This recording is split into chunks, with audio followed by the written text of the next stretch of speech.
nita abana banjye batatu amazina. Uwa mbere ndavuga ngo nzabanza umuhungu mwita Mukristo Richard, nkurikizaho umukobwa mwita Umukiranutsi Pacifique, nzakurikizaho umuhungu mwita Ishyanga Ryera Oscar. Nkajya mbivuga no muri korari Mukabinama arabizi. Amen amen, haleluya. Nkajya mbibwira abantu. Ndibuka twari dufite umushumba witwa Yaramba. Umunsi umwe nukuvuga nyine ngo ubwa mbere twarabyaye, madama atwite agiye kubyara, noneho ngiye kwa muganga nsanga inda itinzeho. Urumva inda ya mbere abantu ibatera ubwoba, ari n'igihe abantu bagira ngo umunsi urageze kandi wenda bitaranagera. Noneho nsanga ntarabyara, ngaruka mu rugo ndapfukama rero kuko mukuru we yabyaraga bamubaze, nasenze Imana kugira ngo nawe batamubaga. Noneho mu gihe ndimo gusenga umukobwa twari duturanye witwa Dativa abarakomanze, arambwira ngo Kayita ni Karame, ngo Richard yavutse. Urumva n'abaturanyi bari bazi izina ry'umuhungu wanjye. Amen amen. Ndamubaza nti se urambaza cyangwa urabizi? Arambwira ngo hari umuntu uvuye kwa muganga rw'inkwavu ngo azize Mukabinama amaze kubyara Richard. Amen amen. Ubwo twakurikijeho umukobwa nawe nuko yitwa. Hanyuma ubwa gatatu rero noneho ari hafi kubyara, noneho umupasiteri witwa Yaramba yavugaga akajwi gatoya, arambwira ngo shaka Kayita ni Karame, ngo Mukabinama natabyara umuhungu ngo uzaba uri umuhanuzi w'ibinyoma.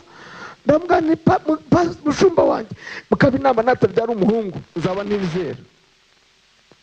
Reba umuntu mucanye mu maso, murebe mu maso, mubwire ngo ibyo wizeye utangire ubivuge, ubibwira abantu bose. Amen amen, haleluya. Ubivuge. Yesu ashimwe cyane. Uyu munsi ndavugana none ku mbaraga z'ururimi. Reka dusome igitabo cy'Itangiriro, turasoma ibice bitatu, umurongo wa mbere kugeza ku wa gatandatu, dusimbuke dusome n'uwa 16 n'uwa 17. Itangiriro igice cya gatatu umurongo wa mbere kugeza ku murongo wa gatandatu. None bampaye isaha yose ndabamvuzemo ibintu bikomeye cyane. Amen. Itangiriro igice cya gatatu umurongo wa mbere kugeza ku murongo wa gatandatu, turasimbuka dusome n'uwa 16 n'uwa 17. Itangiriro ibice bitatu umurongo wa mbere kugeza ku wa gatandatu, haranditse ngo inzoka yarushaga uburiganya inyamaswa zo mu ishyamba zose Uwiteka Imana yaremye, ibaza uwo mugore iti, ni ukuri koko Imana yaravuze iti ntimuzarye ku giti cyose cyo muri iyi ngobyi? Uwo mugore arayisubiza ati, imbuto z'ibiti byo muri iyi ngobyi twemererwa kuzirya, keretse imbuto z'igiti kiri hagati y'ingobyi, nizo Imana yatubwiye iti ntimuzazirye, ntimuzazikoreho mutazapfa. Iyo nzoka ibwira umugore iti, gupfa ntimuzapfa, kuko Imana izi yuko ku munsi mwaziriyeho amaso yanyu azahweza, mugahindurwa nk'Imana, mukamenya icyiza n'ikibi. Uwo mugore abonye yuko icyo giti gifite ibyo kurya byiza, kandi ko ari icy'igikundiro, kandi ko ari icyo kwifuriza kumenyesha umuntu ubwenge, asoroma ku mbuto zacyo arazirya, ahaho n'umugabo we wari kumwe nawe arazirya. 16-17. Kandi Uwiteka Imana ibwira uwo mugore iti, kugwira nzagwiza cyane umubabaro wawe, nzagwiza cyane umubabaro wawe ufite inda, uzajya ubyara abana ubabara, kwifuza kwawe kuzaherera ku mugabo wawe, nawe azagutwara. Na Adamu iramubwira iti, ubwo wumviye umugore wawe ukarya ku giti nakubujije kutazakiryaho, uzaniye ubutaka kuvumwa, iminsi yose yo kubaho kwawe uzajya urya ibibuvamo, ugombye kubiruhira. Imana ifashe cyane. Amagambo dusomye ni amagambo dusanzwe tuzi twese. satani ikintu yakoresheje ni ukuvuga. Azi ko mu kuvuga harimo imbaraga nyinshi cyane, kuko iyo dusomye n'igice cya mbere cy'itangiriro umurongo wa mbere kugeza ku murongo wa 30 murahazi, cyangwa muze kuhasoma mugeze mu rugo. Nta kintu na kimwe Imana yaremye itavuze ngo habeho. Yarabanza ikavuga ngo habeho, hanyuma ibyo ivuze ngo bibeho bikabaho. Kubera iki Imana itatekerezaga ngo bibeho?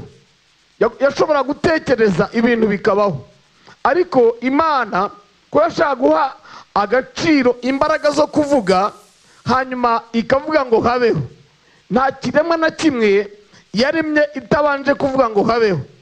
Abantu bamwe bajya banavuga ngo umuntu ngo ibindi byose ngo yabiremesheje ijambo, ngo ariko umuntu we yaramubumbabumbye.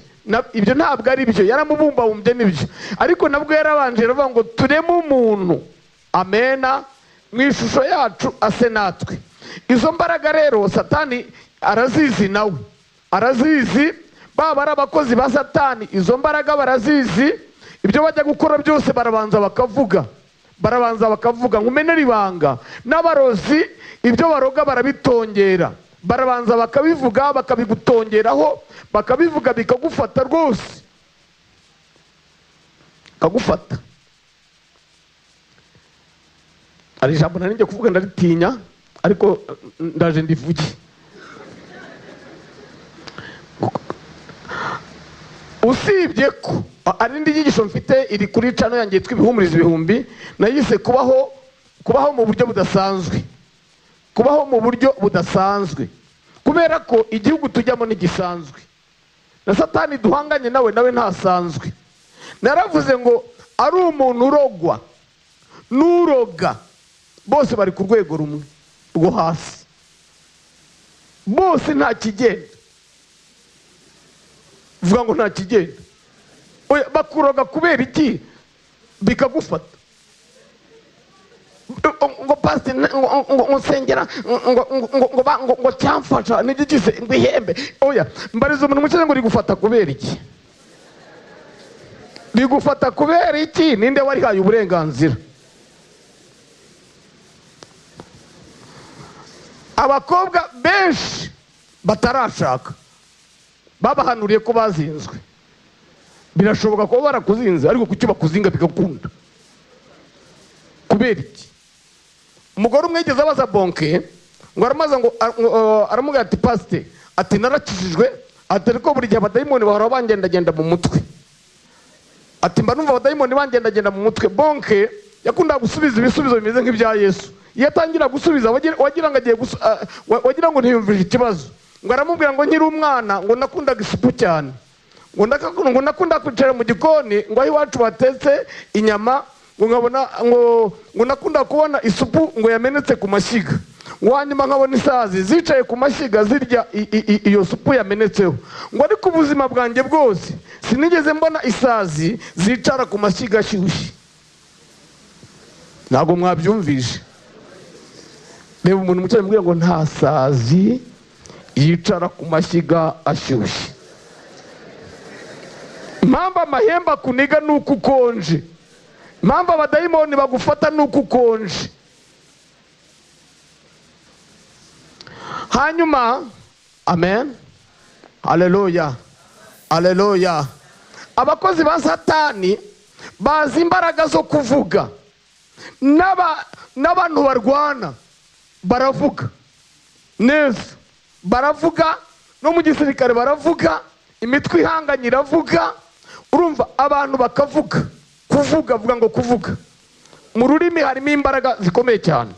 Hanyuma satani rero aragenda abwira Eva, aramubwira ngo harya Imana yaravuze ngo imbuto zo muri iyi ngobyi ngo ntimuzazirye. Umva ukuntu avuze ibintu bigoramye, azibumbiye hamwe zose, azisa imbuto zose. Hanyuma Eva aramusubiza ngo ya, ngo imbuto zo muri iyi ngobyi twemerewe kuzirya, ngo usibye igiti kimenyesha ikibi n'icyiza, ngo nicyo Imana yatubujije kurya imbuto zacyo, ngo iratubwira ngo nitukiryaho no gupfa tuzapfa. Hanyuma Satani arongera aravuga ngo ntabwo muzapfa, ngo ntacyo muzaba, Imana izi mbuto nimuzirye. Aragumya aravuga.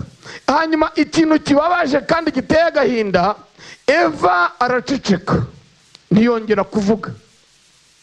Teoloji zimwe ziravuga ngo impamvu ikintu bagaya Eva, banenga Eva, ngo nuko yavuganye na Satani. Ngewe ikintu nenga Eva nuko yavuze akagera hagaceceka, ntakomeze ngo avuge. None Eva araceceka. Amaze guceceka, hanyuma izo mbuto arazisoroma arazirya. Umva Adamu nawe, Adamu azibonye nawe nta jambo na rimwe mu magambo dusomye ritubwira ijambo Adamu yavuze. Adamu nawe ngo yaraziriye. Ntiyamubaza ati madamu, ibi bintu ukoze ni ibiki? Izi mbuto Imana ntiyazitubujije? Ntabwo uzi ko Adamu nawe araceceka. Hanyuma isi ya mbere igushwa no kurya, nuko bemeye bakarya, kubera amagambo Satani abwiye Adamu na Eva. Dukubira hamwe tukavuga ko ari Adamu wabibwiwe, kuko nawe ntiyigeze abihakana. Twumvise umurongo wa 16 na 17, akaga kazi y'isi ngo gututubikana ko mu maso hawe, ngo uzajya ubyara ubabara, ngo kandi kwifuza kwawe kuzaherera ku mugabo. Hanyuma arongera anamubwira ngo gututubikana ko mu maso hawe niko kuzaguhesha umutsima. Uwitwa Daga yaravuze ngo uwo muvumo wa Adamu amaraso ya Yesu ntabwo yawukuyeho.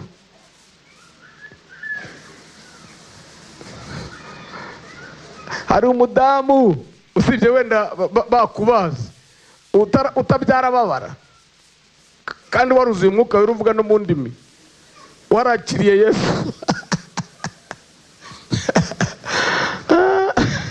Nigeze mbaza madamu nese igise kiryana nkuko bagusuka urusenda mu jisho? Arambwira ngo reka ngo nta kintu kiryana nkacyo. Hanyuma no gututubikana ko mu maso hawe niko kuguhesha umutsima. Daga yavuze ku bantu bose kugira ngo barye nuko batutubikana. Atanga urugero kuri dogiteri ngo igihe amara ku ntebe y'ishuri no gututubikana ko mu maso. Nta dogiteri uzimya telefoni, abadogiteri ntibagira amasaha bakoreraho. Gututubikana ko mu maso kubera ururimi. Ibintu Satani yavuze Eva ntabivuguruze. Hanyuma Satani rero amaze kugusha Adamu wa mbere, isi yose bihuye n'akaga twahuye nako twese. Hanyuma Adamu wa kabiri rero araza, arongera amutega nk'uko yateze Adamu wa mbere. Arongera amutegera kurya, ariko nanone avuganye nawe. Kadusome ubutumwa bwiza bwa Luka, turasoma igice cya 4 umurongo wa mbere kugeza ku murongo wa 13.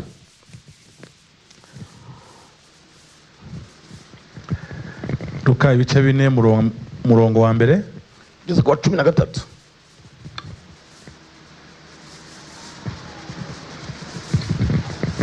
Reka dusome. Yesu yuzuzwa umwuka wera, ava kuri Yorodani ajyanwa n'umwuka mu butayu. Amarayo iminsi 40 ageragezwa n'umwanzi. Muri iyo minsi ntiyagira icyo arya, nuko ishize arasonza. Umwanzi aramubwira ati, niba uri umwana w'Imana, bwira ibuye rihinduke umutsima. Imana genda gakeya. Aramubwira ngo niba uri umwana w'Imana, bwira ibuye rihinduke umutsima. Igihe cyose umuntu akubwiye ngo niba uri umwana w'Imana, niba uri umukozi w'Imana, kuri umukozi w'Imana se uba wumva ugomba kwirwanaho ukagira uko ubigenza nyine kugira ngo mwereke kuri umukozi w'Imana cyangwa kuri umwana w'Imana. Niba uri umwana w'Imana, hindura aya mabuye imitsima. Kandi inshuro nyinshi bwira umuntu mucanye ngo kandi inshuro nyinshi Satani niwe ubanza kuvuga. Iyi inshuro nyinshi niwe ubanza kuvuga. Noneho avuga gutyo. Zakariya atani mu gatabo yanditse kitwa Rochomée de la prière victorieuse yaravuze ngo isi ya mbere yagushijwe no kurya, Adamu wa mbere yarariye. Niyo mpamvu nabwiye abantu ngo umuntu ubasha kwiriza ubusa wese aba ari umugabo. Amen, amen. Imara gushaka, imara gukora ubukwe, umukecuru twari duturanye avuga ngo ndimbwa izapfa itagize icyo yimarira. Ngo imbwa, ndagenda mbibwira madamu atwite ntibavuze ngo ndimbwa kandi koko ntacyo nari maze. Ariko nari nzi gusenga. Umunsi umwe ngiye kuvoma nari nireba, ngeze munsi yo kwa mama ndatekereza ariko nubwo bavuga ngo ndimbwa nzapfa nabi, ninkarakara ntinzapfa nabi. Ijwi rirambwira ngo siko bizaba. Bwira umuntu mushe ngo ibyo abantu bavuga siko bizaba. Ntago ariko bizabaho, ibizaba n'iby'Imana yavuze. Amen, amen. Nabwiye abantu ngo ntambwe isenga, umuntu wiriza ubusa agasenga wese aba ari umugabo. Yesu ashimwe cyane. Amen, amen. Adamu wa mbere rero yaremeye ararya. Hanyuma Adamu wa kabiri nawe Satani amugeragesha kujya aramubwira ngo niba uri umwana w'Imana, niba uri umwana w'Imana, niba uri umukozi w'Imana, ngo hindura amabuye umutsima urye. Hanyuma Adamu wa kabiri ari we Yesu niyarekeraho. Icyo ni igisasu, ni ikibombe gikomeye Satani yararashe Yesu. Umva uko Yesu yamushubije. Yesu aramusubiza ati handitswe ngo umuntu ntatungwa n'umutsima gusa. Umwanzi aramuzamura amwereka ubwami bwose bwo mu isi mu kanya gato. Aramubwira ati ndaguha ubutware bwose n'ikuzo ryabwo kuko ari jye wabugabanye kandi mbugabira uwo nshaka wese.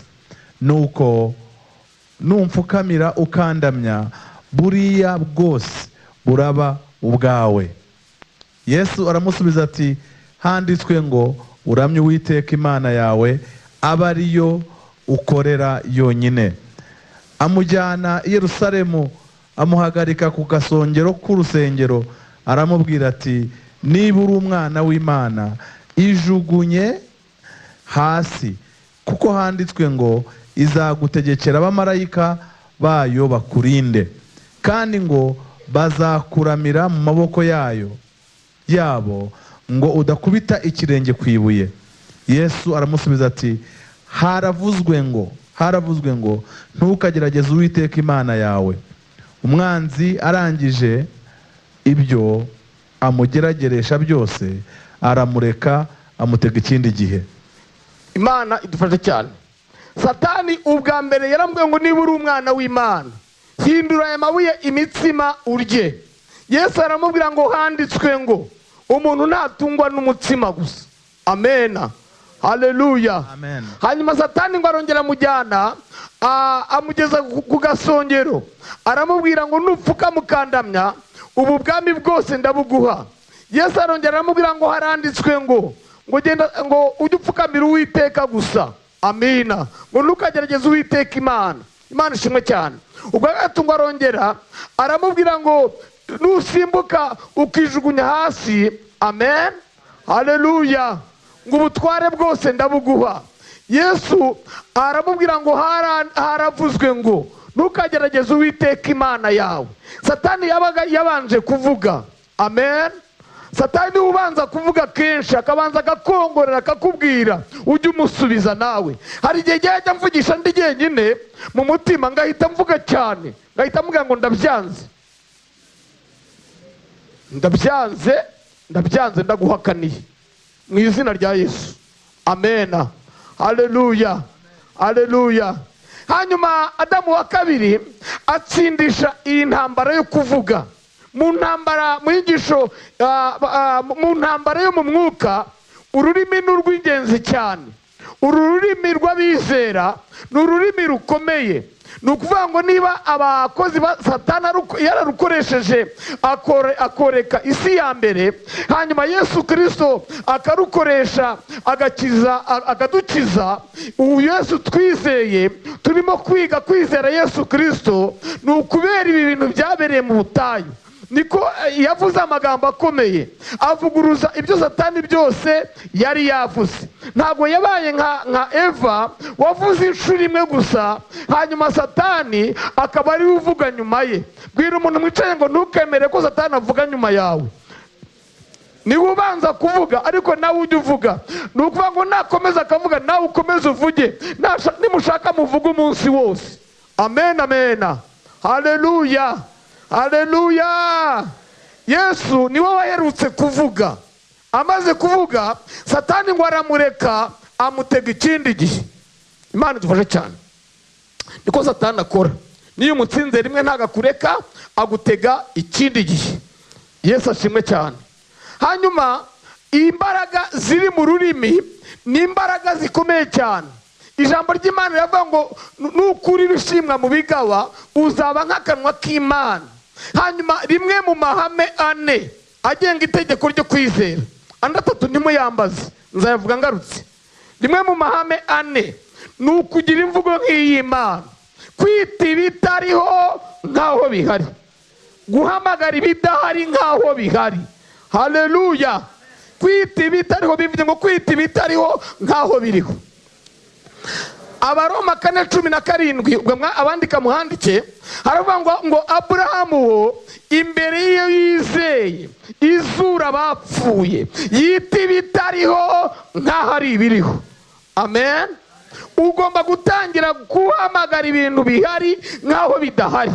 Iyo ibyo wizeye ugomba umutima ni w'umuntu yizeza, akanwa akaba ariko yatuza. Yesu ashimwe cyane. Ejo nabwiye ko kwatura atari ukwatura ibyaha gusa. Abaporo nibyo tumenyereye, tuzi ko kwatura ari ukwatura ibyaha gusa. Ariko hari indi nyisho mfite yitwa impamvu 7 zitera Imana gukora. Impamvu ya 6 yitwa kwatura neza. Kwatura ibyo wizeye. Haleluya. Kandi ukabyatura neza. Imana ishimwe cyane. Haleluya, haleluya, haleluya, haleluya. Kwita ibitariho nk'aho bihari. Umumama umwe wacu Kabarondo, umunsi umwe nari nakoze seminari y'abaririmbyi, abaririmbyi bose bo ku rusengero. None arantungura pe. Turi mu nyigisho z'abaririmbyi. Arahaguruka arama ngo pastor ngo ko rusengera abandi Imana ikabakorera ibitangaza. Nari nkirebamo buhoro, naramurebaga neza gose ambwirana igikabwe kimeze nk'uburakari. Ngo ko rusengera abandi Imana ikabakorera ibitangaza, ngo wansengeye Imana ikampa umwana. Yaramaze imyaka 8 atabyara kandi yarafite umugabo udakijijwe ashaka kumwirukana. Noneho birangije. Amen. Nanjye mpita mubwira amagambo, yarasetse, nanjye ndaseka, n'abaririmbyi baraseka. Tumara nk'iminota 40 turimo guseka. Namubwiye yitwa Tumukunde, nitumukunde ngo karame, ningiye kukwigisha amagambo, ngiye kukubwira amagambo. Amina. Ngiye kukubwira amagambo, ayo magambo agutera inda mu izina rya Yesu. Haleluya. Bwira umuntu wicaye uti pastor gahitara amagambo agiye kukubwira agutera igitangaza. Aragutera igitangaza. Haleluya. Nimubwira abantu amagambo atera ibitangaza. Nimubwira abantu amagambo atera ihumure. Nimubwira abantu amagambo ababuza kwiyahura. Nimubwira abantu amagambo abatuma baryama bagasinzira. Komera Yesu amashimeshi cyane. Mbibubwiye araseka, nanjye ndaseka, n'abaririmbyi baraseka. Arangira tumaze guseka umwanya munini cyane. Ntabwo arama ngo pastor ngo ngaho yambwire. Ndamubwira nti Tumukunde ni karame. Nurifuza umwana umeze ati? Arambwira ngo w'umukobwa. Abandi bambwira ngo mbasengera abana, barambwira ngo mbasabire ngo abahungu. Nkuko abakobwa nabo bambwira ngo dusabire, ndamaze ntushaka umuhungu umeze ati ngo umuhungu w'igikara. Sinzi impamvu abakobwa bakunda abahungu b'ibikara.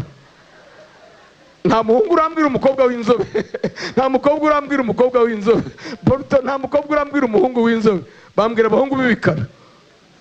None arambwira ngo nsengera Imana mu mwana w'umukobwa. Ndamubwira nturemera uhereye nonaha. Amen. Haleluya. Uhereye nonaha utangira kugenda nk'umugore utwite. Arambwira ngo yego, ni ngaho bikore. agira gutya tumukunde, arazungurura gutya, abaririmbyi bakoma amashyi, induru ziravuga mu rusengero, kwita ibidahari ntaho bihari. Ndamwana itangira uciragure nk'umugore ufite izezema atwite, araciragura mu rusengero. Ndamwana uremera uhereye none kugenda ugagura mariniyeri ukajya uyambara, ukajya wigenza gutyo muri karitsiye, nta kibazo ufite na kimwe, ukitwara nk'umugore utwite. Ati ndabyemera. Uremera kugenda ukagura utwenda tw'uruhinja n'imyenda y'uruhinja? Ati ndabyemera. Ni ngaho pfukama. Arapfukama. Ndavuga ngo Mana Aburahamu na Isaka na Yakobo, ndasabye ngo uyu mugore ubuhe umwana w'umukobwa umwaka utaha nk'iki gihe azaba amufite mu izina rya Yesu. Hashize amezi 10 yonyine, nari ngeze Kabarondo iwacu ku muhanda ugira Inkwavu, iburyo hari kantine. Arampamagara ati Pastor ni Karame, ati Kabanda yarakubwiye ntoya, ati ntabwo yakubwiye ibyabaye, ati hashize ibyumweru 2 mbyaye umukobwa. Aburahamu wo imbere iyo yizeye yita ibitariho nkaho bihari. Haleluya, haleluya. Ndavuga imbaraga z'ururimi. Yesu ashimwe cyane. Amen, amen. Haleluya. Umuntu mwicaranye, gira ibintu mwaturaho kandi ubivuge cyane. Gira ibintu mwaturaho, bimwatureho. Nge mbatuyeho ububyutse, mbatuyeho insinzi, mbatuyeho kunesha Satani, mbatuyeho imbaraga z'umwuka wera mu izina rya Yesu. Haleluya. Mujye muvuga ngo amen, amen, amen, amen, amen. Bibe bityo mubi. Iyo uvuze ngo bibe bityo mubi, biteyeho kashe, uba uteye kashe. Haleluya. Mana ishimwe cyane. Ndanezerewe cyane kuba Pastor Jean Paul ari hano. Ibyo ngiye kuvuga arabizi. Umunsi umwe nari ku Gikongoro iwawe, umupasiteri witwa Florian yaramvanye aho bita Nyarusiza, mvuye mu ivugabutumwa. Arambwira ati hano rero hari abantu 2 bafite ibibazo. Umwe yari Kalisa, wari diregiteri w'amashuri yo kuri ASPR, urabizi. Umugore we yaramaze, yari yavuye mu bitari Butare yakuyemo inda, yasamaga inda zikavamo. Noneho n'umudamu wa Edouard Mama Kompuri yari atwite inda yanze kuvuka, imaze kugera mu mezi 11. Mumve ibintu Satani akora. Bamwe basama inda zikavamo, hanyuma abandi bazisama zikanga kuvuka. Arambwira ati rero nubwo urushye barahurira hamwe ujye kubasengera. Ndavuga nti nta kibazo. Ati none ndagenda nsanga bahuriye hamwe kwa Kalisa na Pastor Kome yari ahari n'abandi ba pastor bo ku Gikongoro. Hanyuma mu gihe bari bahari, mbere yo kubasengera mbanza kubigisha impamvu 7 zitera Imana gukora. Nukuvuga ngo bari bicaye mu cyumba cy'abashyitsi, niho uwo mugore wa Kalisa yari aryamye avuye mu bitaro i Butare yacitse n'umugongo. Hanyuma tuhageze, amen, mbere kubigisha mbanza kubigisha impamvu 7 zitera Imana gukora. Ndimo kuzivuga gutyo ngo agiye kumva yumva ikiganza kimukozeho kitari icyanjye kimukora ku mugongo. Aravuga ngo Pastor ngo umugongo wanjye urakize. Ngo ndakize, ngo mbaye muzima. Haleluya. Mitamubwira nti rero genda ujye mu cyumba n'umugabo wawe, mwumvikana umwana mushaka kuzabyara uwo ari we, niba ari umuhungu cyangwa ari umukobwa. Bajya mu cyumba barabyumvikana, bagaruka baseka, barambwira ngo bemeranije kuzabyara umuhungu. Ndavuga nti musubire mu cyumba bumwita izina. Basubira mu cyumba bamwita izina. Baragaruka, ndavuga nti mumwisende, barambwira ngo bamwise Parfait. Hanyuma mbaza Kalisa, ndamubwira nti uremera uhereye none kujya uhamagara umugore we Mama Parfait utitaye ibyo kwa muganga i Butare bakubwiye, utitaye ku nshuro amaze gukuramo inda? Uremera kujya umuhamagara uri mu bukwe, abantu bose bumva, baramu bawe basobukwe, ukamuhamagara abarimu mwigishanya bumva, n'abanyeshuri wigisha bumva, ukabimuhamagara umusanze kuri banki, umugore yakora kuri banki, ukajya umuhamagara Mama Parfait ku mugaragaro? Umugabo arahumeka ngo oya. Nabanje kumubwira, nabanje kumubaza ngo nabanje ndamaza nti Kalisa, uwakubwira ngo aguhe umwana umuha amafaranga wakoreye umwaka wose? Arama ngo Pastor ngo nayamuha. Umudamu arambwira ngo nge nubwo byaba imyaka 2 ngo nayamuha. Ndamubwira nti Imana yampereye ubuntu ngo nye ntangire ubundi, ariko ibintu ngiye kubasaba nimutabyemera simbasengera. Bwira umuntu mucanye ngo ibintu Pastor Kayitare arimo kugusaba n'utabyemera nta gusengera.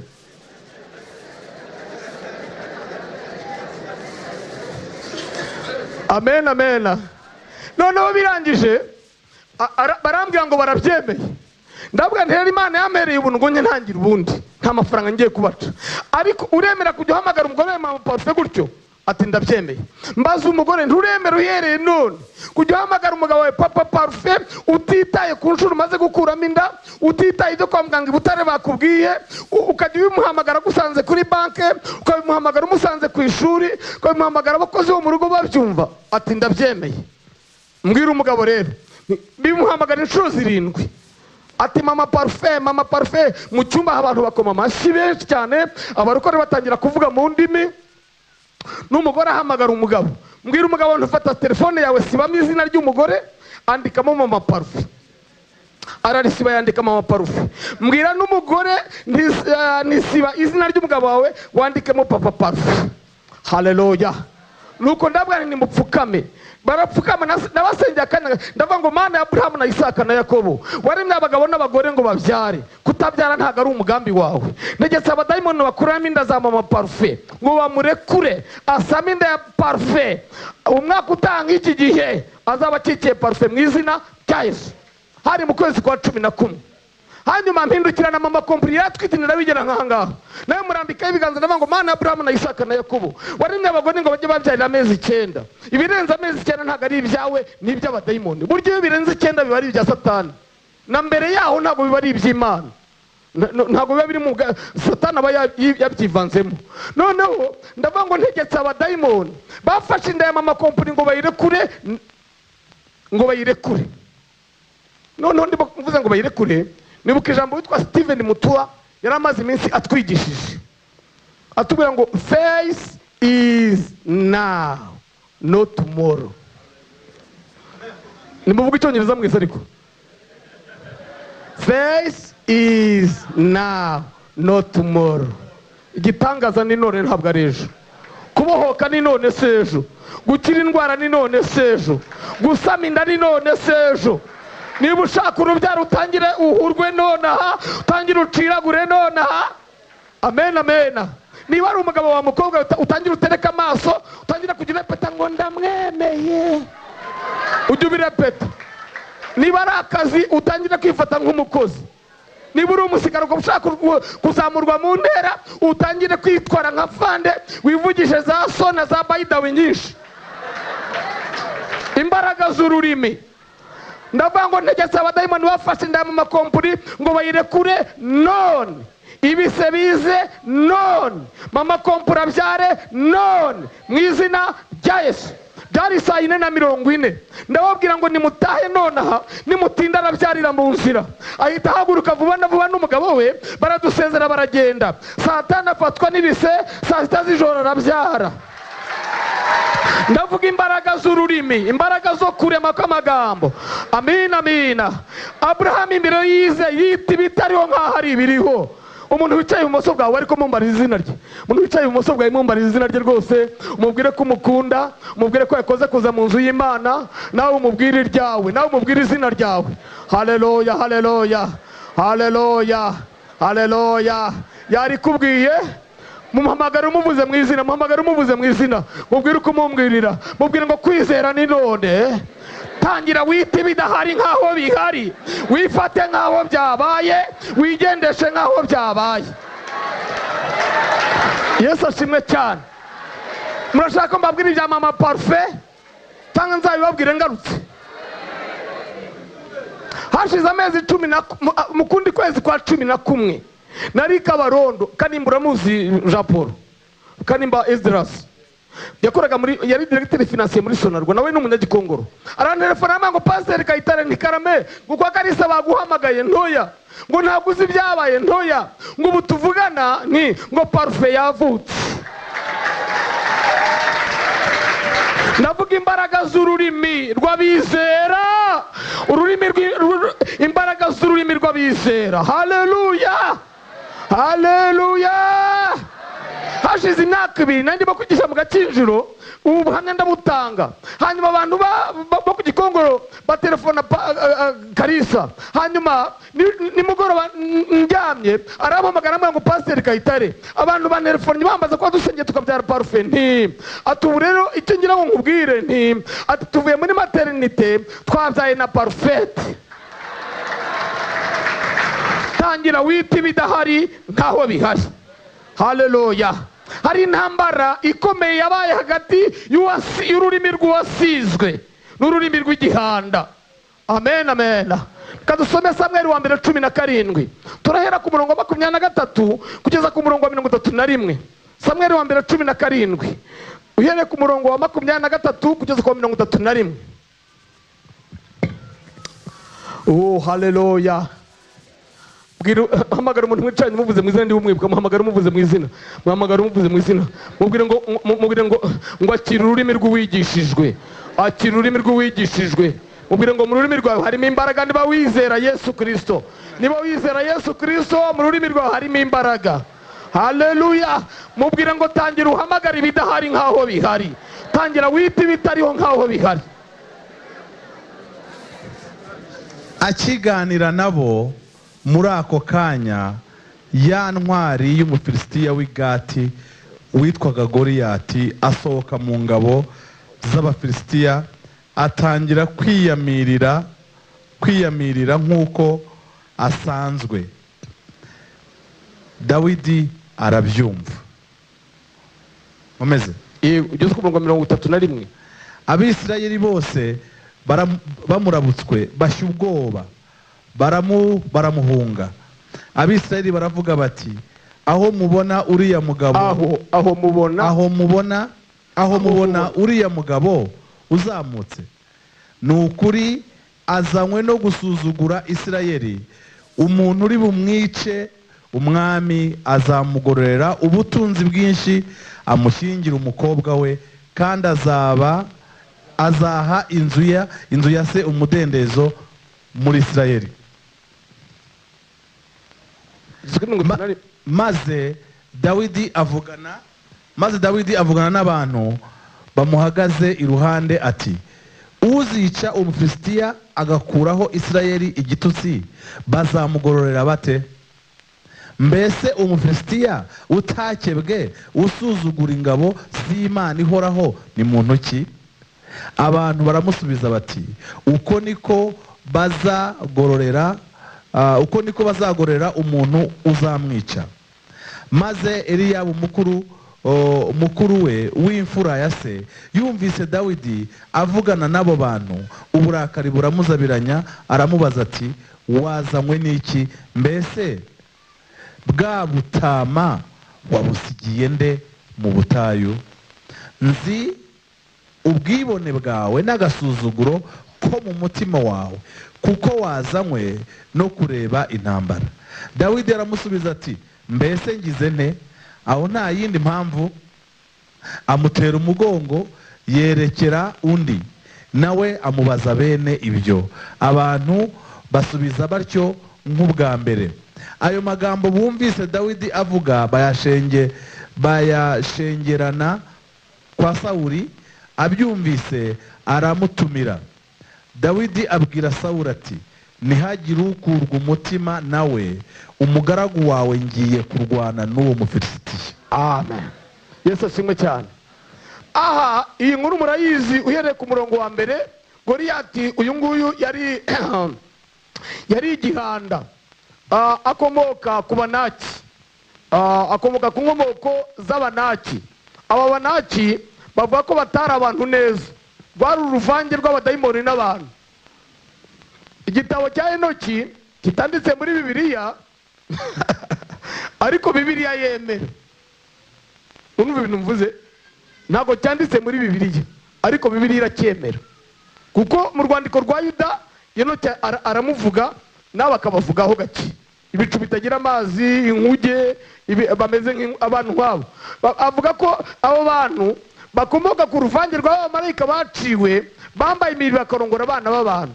Babyaye abantu rero, icyo gitabo cyitwa Abaniferimu, Abasemu n'Abagiboro. Ntabwo mfite umwanya wo kubivugaho. Abo bakaba ari abantu badasanzwe, ni ukuvuga ngo bagiraga intoki 6 ku kiganza kimwe, bakagira 20 y'amenyo haruguru n'20 y'amenyo hepfo, bakagira n'amano 6, bakagira uburebure. Mu gihe cy'Abanaki hari n'abagiraga uburebure bwa 18 metero.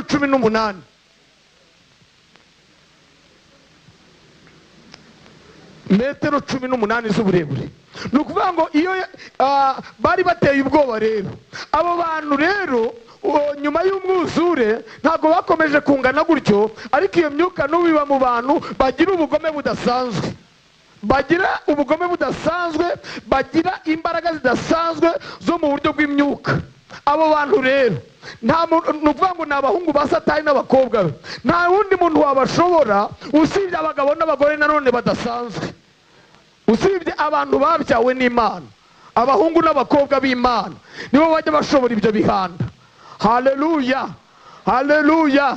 Iki gihanda rero cyari cyahanganye n'abantu basanzwe. Ingorane Dawidi, Sawuli yari yarasiguruwe. Bonka magatabo yanditse kitwivuga ubutumwa ry'umuriro, yavuze ku wasizwe, uwasiguruwe n'utarigeze asigwa. Noneho uwasiguruwe yavugaga ni Sawuli, ngo ikigeragezo kije umuntu uwasiguruwe ngo arakonja akamera nka barafu. Hanyuma utarigeze asigwa ikigeragezo kije bajya mu myobo no mu bihanamanga, ariko uwasizwe iyo kije aracyegera akakimenagura akagishwanyaguza. Hanyuma Dawidi rero agenda, we nta nubwo yari yujuje imyaka yo kujya ku rugamba, yari akiri mutoya. Noneho birangije agenda agiye kugemura bakuru be, ariko ahageze ngo ajya mu ngabo. Noneho ngo Goliyati araguruka ariyamira. Ndagira ngo mbamenere ibanga, icyari cyarahabuye Sawuli kigahabura ingabo ze ntabwo ari uburebure bwa Goliyati gusa, ntabwo ari experience ye mu ntambara gusa, ahubwo ni ukuvuga. Yaravugaga, ibitabo by'inkuru biravuga ngo yaravugaga isi igahinda umushyitsi, ubutaka bugasatagurika, ibikombe bikiyamira. Yavuga gutyo rero kubera indeshyo n'ingano ye, avugira mu gituza, yiyamira, abakomera, avuga izina ry'Imana ze yiringiye, akagira ibyo yatura. Ibyo yaturaga byose byari byarabahabuye. Ejo nababwiye ko ururimi rwica, ururimi ruvuna igufwa, ko hari abantu barwaye, hari abantu barembye kubera ibyo babavuze. Nabwiye ko umuntu ashobora kukuvuga ibintu nubwo yaba kubeshyera, akabivuga kugera ubwo umwara ukagira ngo ugenda umeze nk'aho wabikoze. Hanyuma Goliyati arabyumva, yumva uko kwiyamira, ahita amenya imbaraga afite nawe. Icyambere akura ku mavuta. Haleluya. Akoresha ururimi rero, aravuga ati uwo ninde uhangara ingabo z'Uwiteka, ninde ni uwamwica byagenda bite? Hanyuma mukuru we nawe aravuga Satani amwinjiramo, aravuga ngo bwa butama wabutereye nde? Ngo nzi ubwibone bwawe n'agasuzuguro kawe. Ni ukuvuga ngo Satani aravuga. Amaze kuvuga Dawidi nawe arongera aravuga, aramubwira ngo nkugize nte?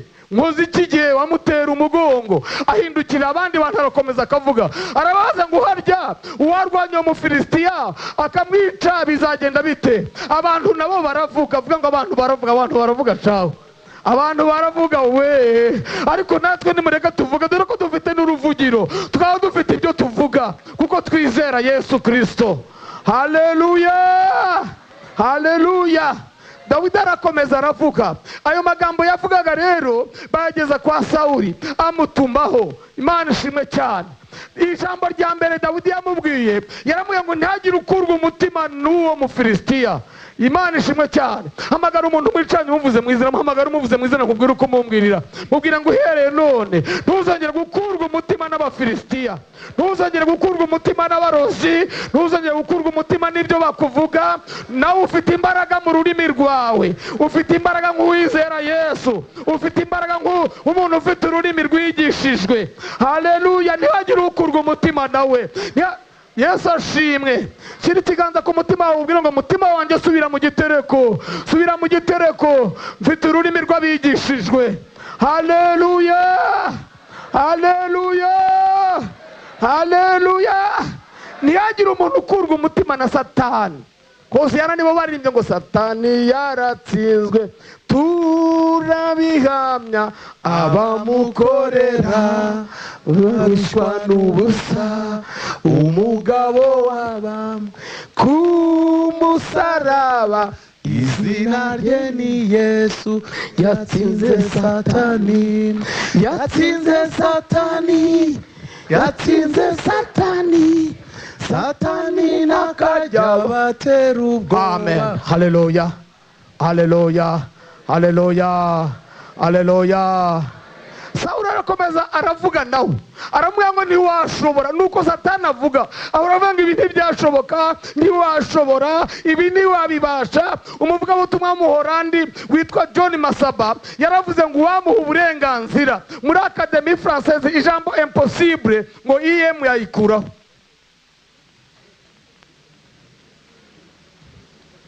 Ibidashoboka ni ku bantu, ni kwa so na nyoko, ni kwa dogiteri, ariko ku Mana byose birashoboka. Abemera ko byose ku Mana bishoboka nimuvuge ngo haleluya. Yesu ashimwe cyane. Amen. Amen, amen. Haleluya. Arimo ngo ntiwashobora kurwanya Umufilisitiya. Dawidi ntiyaceceka amuha ubuhamya. Mujye mutanga ubuhamya, ariko abantu bibuka ibintu Imana yigeze ikora nimuvuge ngo haleluya. Abantu Imana yarwaniriye bakabibona nibavuge ngo haleluya. Abantu Imana yaburaniye bakabibona nibavuge ngo haleluya. Abantu Imana yagaburiye nibavuge ngo haleluya. Abantu Imana yatabaye bakabona ko ari yitabaye nimuyimbere amashyi n'impundu. Haleluya. Dawidi atanga ubuhamya aravuga ati nabaga ndagiye intama za data, isega cyangwa idubu ikaza igafata imwe muri izo, narayirukankanaga nkayivutagura nkayiyambura. Uwo Mufilisitiya utakebwe azapfa nk'imwe yo muri zo. Imbaraga z'ururimi. Mpamagara umuntu mwicaranye umuvuze mu izina, nkubwire ko umubwira. Mpamagara umuvuze mu izina, mubwire ngo tangira ukoresha ururimi. Vuga ngo Umufilisitiya utakebwe azapfa nk'umwe wo muri zo. Mubwira ngo uwo musozi ukuri imbere uzakuvaho nk'umwe wo muri ya yindi, nk'uko ya yindi yagiye, nk'uko ba bandi bacecetse, nk'uko ibyakurwanyaga byarangiye. Haleluya. Nk'ibiti bitariho nk'aho bihari. Amen, amen. Haleluya, haleluya, haleluya, haleluya. Reka dusoreze mu ntambara ikomeye cyane. Ku iherezo ry'iyi ntambara dusoma umurongo wa 40 kugeza ku murongo wa 49. Samuel wa mbere 17 murongo harimo amagambo yafashije umutima wanjye cyane cyane. Haleluya. Reka dusome umurongo wa 40. Aranditse ngo aherako asingira inkoni arayitwaza, yitoraniriza amabuyenge 5 mu kagezi, ayashyira mu ruhago rw'imvumba y'abashumba yari afite. Bwira umuntu mucanye ngo ibyo gusa ntibyari bihagije. Komeza wumve n'ibindi. Kandi yari afite umuhumetso mu ntoki, nuko yegera Umufilisitiya. Amen. Umufilisitiya nawe araza asatira Dawidi, umutwaje ingabo amurangaje imbere. Umufilisitiya aza akebaguza, abona Dawidi aramusuzugura kuko yari umusore umugenda w'inzobe w'uburanga. Ndavuga ngo Mana, uyu mwana utamukiza ntacyo biri buntware. Amina. Kandi na Bibiliya yanjye jyewe sindi buyitwike, nta nubwo nzareka kuvuga kukiza, ariko bikore kugira ngo abantu baraha bamenye ko mu Isirayeli harimo Imana. Manura ibiganza ntarabimukozaho. Umwana ari nyagambura gutya arambura amaso, ndamutera muhereje nyirakuru ariruka arahunga, banyina wabo barahunga, abantu bose barahunga. Mpamagaye abantu baza kwakira Yesu umwami n'umukiza bwa mbere, abapasitoro, abaririmbyi, abapagani, konseye, abapolisi, bose baraza bapfukama mbatuza ryasengera rivuga ngo mwami Yesu ndakwizeye. Umva utundi dufilisitiya nimutwihorere, tugiye kurasa Goliyati. Goliyati ukuri imbere, rambura amaboko yawe. Mana data wa twese wo mu ijuru, ndagushimiye ko duhinduye abana bawe, turi abahungu n'abakobwa bawe. Ibuye ryo kwizera wampaye, amasezerano mfite, amasezerano ngendana, amasezerano wampaye wampaye muri iyi myaka 42 maze ngukorera, amasezerano wampaye n'ibuye ridashobora guhusha Goliyati. Mu izina rya Yesu, buri wese nashirijwe hejuru, buri wese narase Goliyati.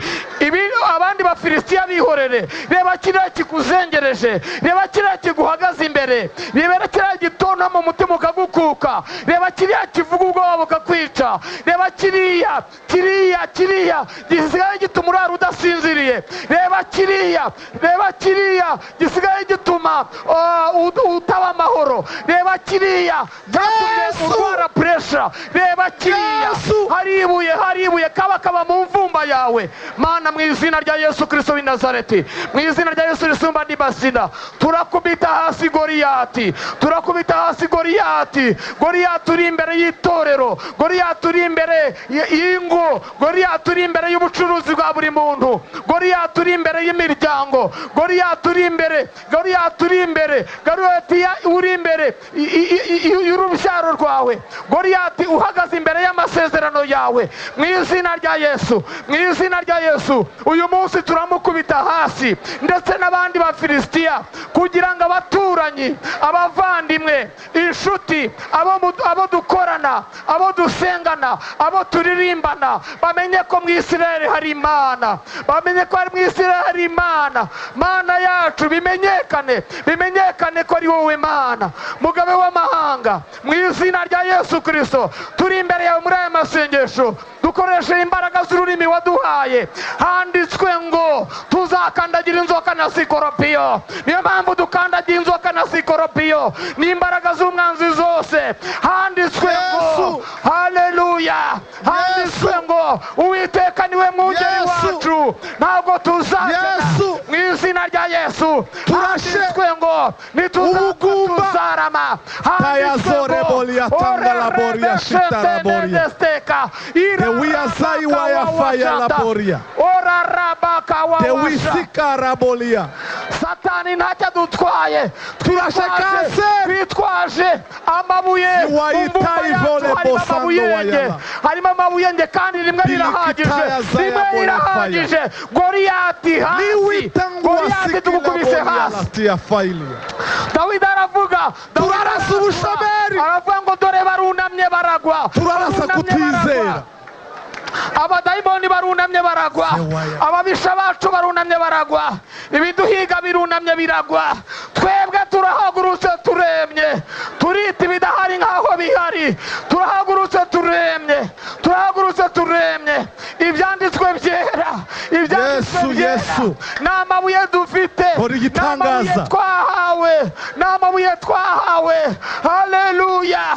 Ijambo ryawe mu Kuva 3:24 haravuga ngo ntabwo tuzataha ubusa, ntawe gukorera uzataha ubusa.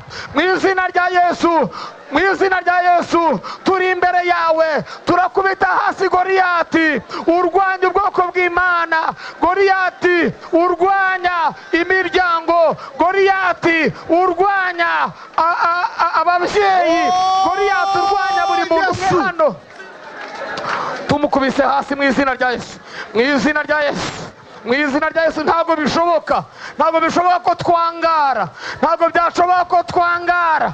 Data ari umwami, data ni umwami. Nimwature ko data ari umwami, mubwire Satani ko data ari umwami. Turi abahungu b'umwami, turi abana b'umwami, turi abana b'ubwami. Data ni umwami. Haleluya.